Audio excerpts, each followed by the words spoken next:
Музее истории, быта и культуры крымских татар в городе Эски-Харам состоялось важное событие. Здесь презентовали коллекцию платьев в крымско-татарском стиле. Идея создать эту коллекцию принадлежит хозяйке музея Эльвире Бариевой. Она вдохновилась старинным платьем, принадлежавшим ее бабушке Инаед. Этому платью уже более 120 лет. Крымско-татарский костюм прошел тяжелый путь развития, как и тяжелый путь развития прошел весь наш народ и является на сегодняшний день достоянием нашего народа, и поэтому мы должны нашу культуру, наши платья, вышивки, наши традиции передавать следующим поколениям.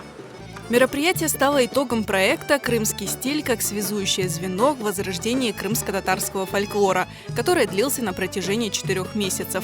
В коллекцию вошли 13 уникальных платьев, украшенных вышивкой золотой нитью. Над вышивкой работала Дляра Сулейманова, а над дизайном платьев – Севиля Сейтаблаева. Сначала мы выбрали ткань. Очень понравился синий цвет и сочетание серебристых рисунков. Синий цвет символизирует духовную чистоту. Вот. Потом мы нарисовали эскиз, покроили и уже совместно со швеей мы его сшили. Показ коллекции стал настоящим праздником для жителей Эски-Харама. Прям позитив такой, знаете, все очень красиво, так жизнерадостно, хорошо. Мне все очень понравилось. Ой, наряды шикарные, особенно желтый, который солнечный, начало лета. Нет, все очень, правда, красивые наряды. Очень радует, что наша культура возрождается, столько эмоций. Хотелось бы, чтобы побольше было таких мероприятий. Платья очень хорошие, очень красивые. Много души в них вложено, в эти платья, да. Вот Эльвира, она очень любит продвигать нашу культуру. Она считает, что все люди, мы, крымские татары, мы должны знать, мы не должны забывать, мы должны знать свои истоки, нашу культуру, мы должны собираться. На показ коллекции платьев, который состоялся в первое воскресенье лета, пришли в основном женщины с детьми.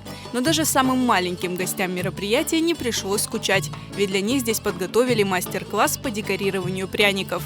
Я сделал пока что 2 пряника, сейчас делаю уже 2-й пряник. Это трава, а это посыпка, желтая, которая, это посыпка. А верхушка – это самое вкусное.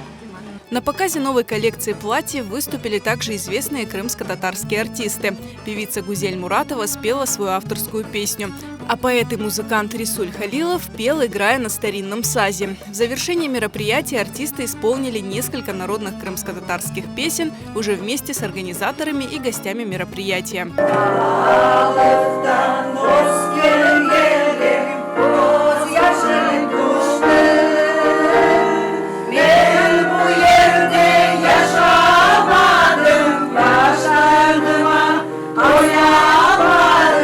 Посмотреть на платья из новой коллекции можно в Доме музея истории, быта и культуры крымских татар, расположенном в городе Эски-Харам.